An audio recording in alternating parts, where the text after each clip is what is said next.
What is going on, garden fans? Welcome back to the Permaculture Homestead. Wanted to talk about polycultures and guilds today. I see a lot of people putting videos out like that. Edible acres, awesome, I really like it. So kind of wanted to show some of the polycultures and guilds that I'm creating here on this site. This will be video one of an ongoing journey the rest of the summer. God bless, enjoy the show.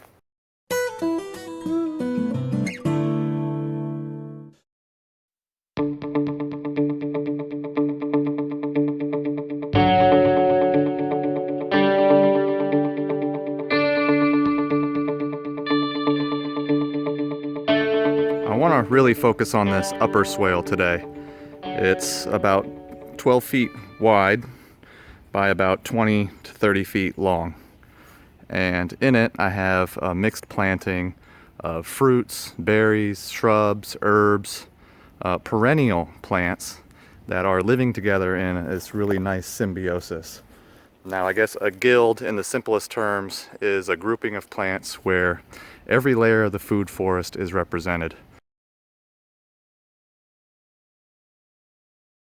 It'll generally start with like the tallest nut trees. You know, they'll get about 50 to 90 feet tall in some cases. The next layer down from your nut trees is going to be your fruit trees, which may only get 30 to 60 feet tall. Nestled under your fruit trees is going to be your shrub layer, whether it's blackberries, raspberries, autumn olive.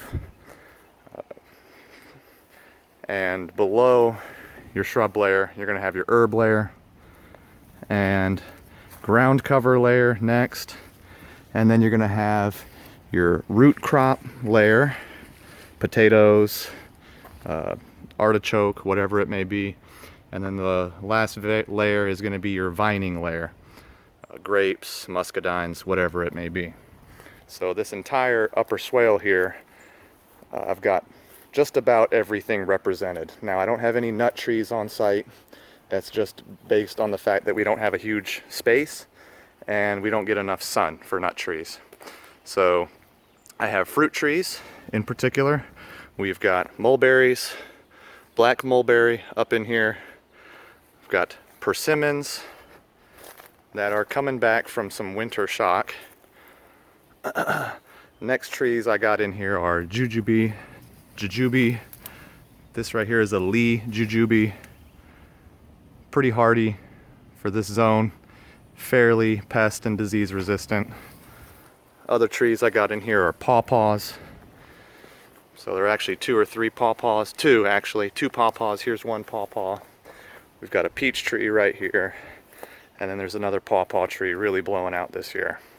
So here's my tree layer on this upper swale portion. Now you can probably count my moringa as a tree. It's an annual though in zone 8. So this will live, it'll die in the frost, and it'll come back afterwards. The next layer down is going to be my shrub layer. And as you can see, I've got this hedge of blackberry living on the downhill side of all my trees that have been planted.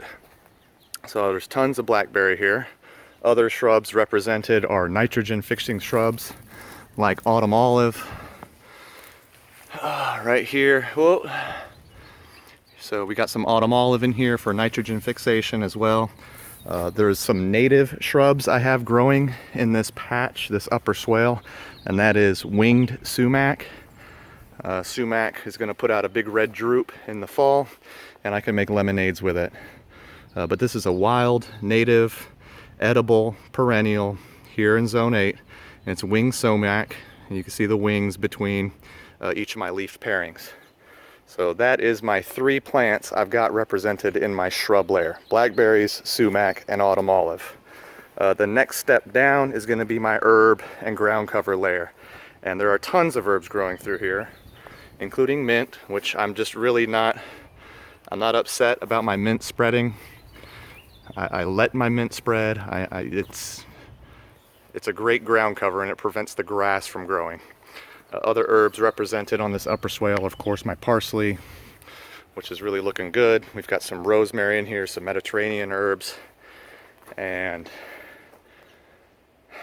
more parsley and artichoke. I've got a root crop in sweet potato also growing up in here. So these are sweet potato slips that are coming back from sweet potato I grew here last year. So basically I've got a perennial ground cover coming. There's no vining layer here on this upper swale at this point in the game. It's just, I don't think the place is mature enough for me to introduce a vining layer to it. But in another couple of years, once my trees get a little taller, a little more established, once the shrub layer has really kind of covered the ground a little more, I'm going to go ahead and add a vining layer to this whole polyculture of plants up here. And you can probably already see the benefit of growing a whole bunch of plants like this together.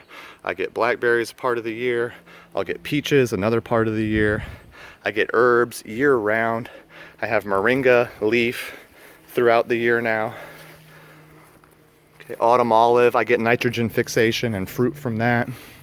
So the benefit of polyculturing your yard or your acreage is that you're going to have multiple yields throughout an entire season. It's just way more beneficial to plant multiple things together when they can coexist and have no problem doing it, instead of having a monocropping of peaches, where if anything happens, weather related, you could lose your entire crop. So polyculturing, mixed planting, food forestry, all really beneficial for not just the home gardener, but for the industrial gardener as well. You can create an edible food forest that is going to provide you with a monetary yield more steadily throughout the whole year than just getting your one big batch of peaches. That's kind of it for now, garden fans. I really just wanted to focus in on this one polyculture I have growing up here in my upper swale. A lot of different plants and a lot of different diversity is up here. Keep in touch for my next episode of Polycultures and Guilds. Appreciate y'all watching. Please like, share, and subscribe as always. And God bless.